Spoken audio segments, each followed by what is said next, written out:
नमस्कार, मैं आपका OP Guru. Welcome to my channel Zenith Junction. जी हाँ, आज हम लोग क्लास 12 के लिए लेकर के आए हैं प्रीवियस ईयर क्वेश्चन का ये 6वां रोज और 6वां चैप्टर, जिस चैप्टर का नाम है विद्युत चुंबकीय प्रेरण। इसमें से केवल हम 10 क्वेश्चन बताएंगे, जो 10 क्वेश्चन में 1-2 क्वेश्चन आपके बोर्ड में लड़ने वाला होगा। केवल 10 क्वेश्चन देखिए, 10 क्वेश्चन यानी 10 मिनट। इस 10 मिनट के वीडियो में इस चैप्टर को हम लोग क्लियर करेंगे और आगे की पढ़ाई हम लोग देखते हैं। आइए बिना देर किए हुए अगले क्वेश्चन की ओर हम लोग बढ़ते हैं। क्या है पहला क्वेश्चन? देखिए, कहिए, देखिए यहां क्वेश्चन, शानदार क्वेश्चन रहा ये आपके बीच में। क्या है क्वेश्चन? कह रहा है कि एक डीएस क्षेत्रफल सदिश पर चुंबकीय क्षेत्र B लंबवत हो तो डीएस क्षेत्र पर चुंबकीय फ्लक्स होगा। क्योंकि अब यहां पर आइए समझाते हैं कि चुंबकीय फ्लक्स को हम फाई द्वारा सूचित करते हैं। किसके द्वारा? फाई बराबर हमारा फॉर्मूला है E ds cos थीटा। यहां BDS cos थीटा ये हमने लिख दिया, उसको विद्युत क्षेत्र वाले को लिखा था DDS cos theta, same formula होता है। अब यहां पर कह रहा है कि जो हमारा क्षेत्रफल सदिश है ना, वह इस प्रकार से है। अब देखिए यहां एक दूसरे के लंबवत है, मतलब DB और A ना, यानी DB और A एक दूसरे के लंबवत है। जब ये दोनों एक दूसरे के लंबवत होगा तो थीटा बराबर कितना डिग्री होगा? 90 डिग्री। थीटा बराबर 90 डिग्री। फाई बराबर हमारा वैल्यू हो जाएगा BDS और कॉस कितना? 90 डिग्री। और जब कॉस, आप लोग जानते हैं कि कॉस 90 का जो वैल्यू होता है वह क्या होता है? BDS। और कॉस 90 डिग्री का मान 0 हो गया ना। अच्छा, तब इस स्थिति में विद्युतीय फ्लक्स का मान हमारा क्या होगा? 0। Right answer 0।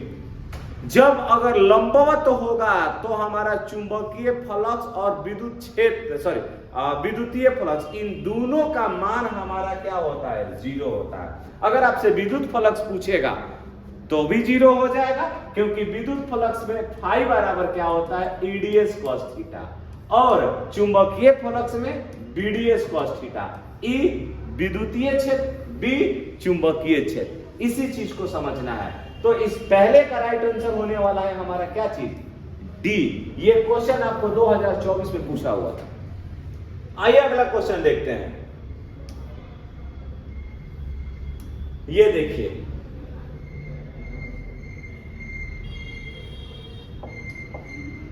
ये परीक्षा की दृष्टि से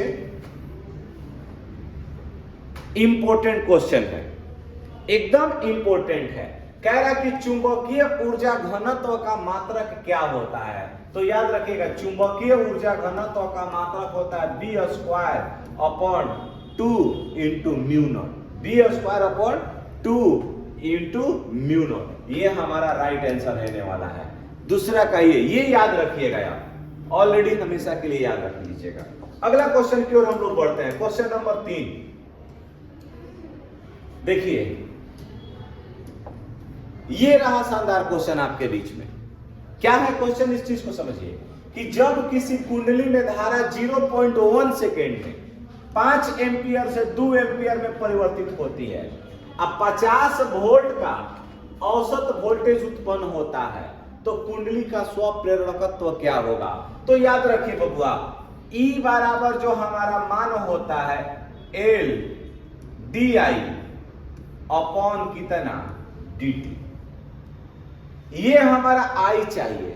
DI का मान पहले कितना से कितना में परिवर्तित? 5 एम्पियर से 2 एम्पियर में परिवर्तित हो रहा है। 5 एम्पियर से 2 एम्पियर में परिवर्तित हो रहा है, तो हमको DI का मान चाहिए। तो DI बराबर लिख लीजिएगा, I1 माइनस क्या हो जाएगा? I2। हमने इसको I1 कर लिया और इसको हमने I2 कर लिया। एक को I1 कर लिया, एक को I2 कर लिया। अभी दोनों को हम लोग क्या करेंगे? घटाएंगे।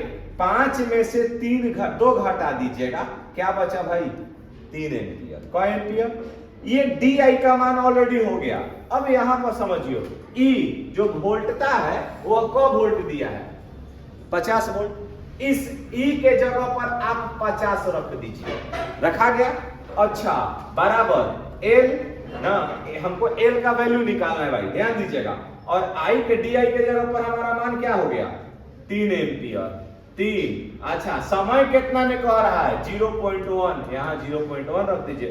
क्रॉस मल्टीप्लीकेशन होगा 50 गुणे 0.1 बाटा में 3 बराबर एल है। देखिए ये गुणा हो जाएगा तो 5 बाटा में 3 बराबर एल, डिवाइड कीजिएगा एल बराबर 3 का 3 2 बचा 3 6 के 18, बार बार आएगा रिपीट करेगा तो एल बराबर हमारा वैल्यू क्या होने वाला होगा 1.67। ये राइट आंसर होगा। इसमें डिवाइड कीजिएगा 1.666 आएगा, हमने उसको लिख दिया 1.67। राइट आंसर क्या मिलने वाला है ए। और 100 प्रेरक का मात्रा क्या होता है हेनरी होता है, एच लगा दीजिए। राइट आंसर हमारा तीसरा का राइट आंसर ए हुआ। आइए अगला क्वेश्चन की ओर हम लोग बढ़ते हैं।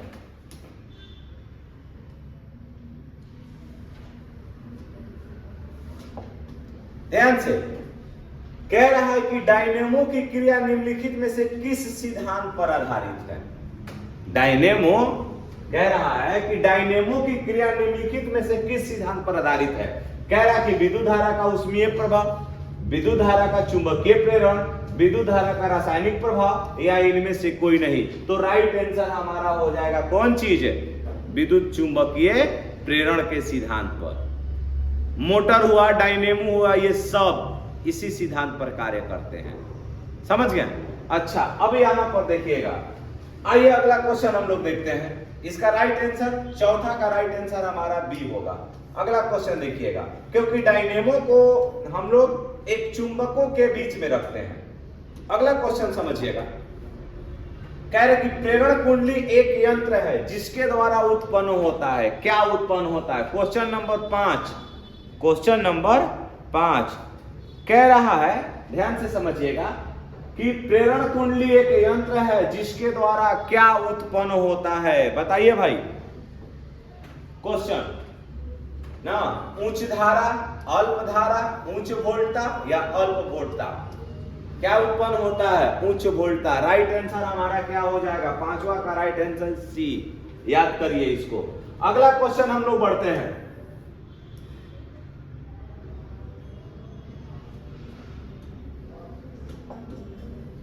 कह रहा है, क्वेश्चन क्या है इस चीज को समझिए कि प्रेरण कुंडली का व्यवहार किया जाता है। कह रहा है कि प्रेरण कुंडली का व्यवहार किया जाता है। किस चीज में प्रेरण कुंडली का व्यवहार हम लोग करते हैं, इस चीज को समझिए ना। बताइए कि प्रतिरोध मापने के लिए अर्थात प्रतिरोध को मापने के लिए हम लोग किस चीज का प्रयोग करते हैं बताइए। अच्छा विभवांतर मापने के लिए वोल्टमीटर, धारा मापने के लिए एमीटर। राइट आंसर क्या होगा इसका? विसर्जन नलियों को चलाने के लिए। किस चीज को चलाने के लिए? विसर्जन नलियों को चलाने के लिए प्रेरण कुंडली का क्या किया जाता है? व्यवहार किया जाता है। राइट आंसर हमारा डी होगा। ये क्वेश्चन 2012 में पूछा था, ये क्वेश्चन 2025 में हो सकता है कि पूछ ले, इसको याद कर लीजिएगा। अगला क्वेश्चन की ओर हम लोग बढ़ते हैं। ये रहा क्वेश्चन नंबर 7 आपके बीच में। कह रहा है कि लेंज का नियम, लेंज का नियम पालन करता है। तो लेंज का नियम किस चीज का पालन करता है? ये क्वेश्चन नंबर 7 है। क्वेश्चन नंबर 7 है। आइए क्वेश्चन नंबर 7 को देखते हैं कि लेंज का नियम पालन करता है बायो सेवार्ट के नियम का, संवेग संरक्षण के सिद्धांत का, ऊर्जा संरक्षण के सिद्धांत का, किसका? या आवेश संरक्षण के सिद्धांत का। तो ठीक भाई, चलिए लेंज का नियम किस सिद्धांत पर कार्य करता है भाई? तो ऊर्जा संरक्षण सिद्धांत पर ना। लेंज का नियम ऊर्जा संरक्षण के सिद्धांत पर कार्य करता है। क्वेश्चन नंबर 7 का सी।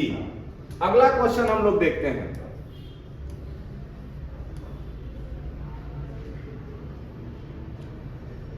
क्वेश्चन नंबर 8 कि एक चुंबक एक बंद चालक के निकट स्थित है, चालक में धारा उत्पन्न की जा सकती है। यदि क्या है क्वेश्चन नंबर 8 कि एक चुंबक एक बंद चालक के निकट स्थित है, चालक में धारा उत्पन्न की जा सकती है यदि केवल चुंबक गतिशील हो, केवल चालक गतिशील हो, चुंबक और चालक दोनों गतिशील हो, या चालक और चुंबक के ना बीच आपेक्षिक गति हो। इसका राइट आंसर क्या होगा ना? 8वां का राइट आंसर क्या होगा बताइए? इसमें चालक और चुंबक के बीच क्या हो? आपेक्षिक गति हो। चालक और चुंबक के बीच आपेक्षिक जब गति होता है ना, तब जाकर के वह धारा क्या होता है? उत्पन्न होता है। आइए अब लोग ना अगला क्वेश्चन यहां से देख लीजिएगा। ये रहा क्वेश्चन कि स्वप्रेरकत्व का एसआई मात्रक क्या होता है। स्वप्रेरक पूछे, अन्योन्य प्रेरक पूछे, इसका एसआई मात्रक एक ही लगाइएगा जिसका नाम होगा कौन चीज? हेनरी। क्या हो जाएगा? हेनरी। और एक एकरे में ऐड कर लीजिएगा कि 1 हेनरी बराबर क्या होता है? 10 के पावर कितना? 3 मिली हेनरी। या अगर 1 एमएच पूछ ले तो 0.01 एमएच होता है। यही ना होता है? या इसको हम लोग सर एच होता है ये चीज ना, इस प्रकार से हम लोग इसको लगते हैं। तो स्वप्रेरकत्व और अन्योन्य प्रेरकत्व इस सब का मात्रक एक ही होता है जिसका नाम क्या है भैया जी? हेनरी। अगर आप लोगों से एक इसी प्रकार से क्वेश्चन पूछ ले ना, क्या क्वेश्चन होने वाला होगा कि अगर आपसे यही क्वेश्चन पूछ ले ना कि प्रतिबाधा ना, प्रतिबाधा, प्रतिघात ना, प्रतिघात और कौन चीज? प्रतिरोध। ये आप लोग देख करके घबराइएगा नहीं, इन तीनों का एक ही आंसर होगा और जिसका नाम होगा कौन चीज?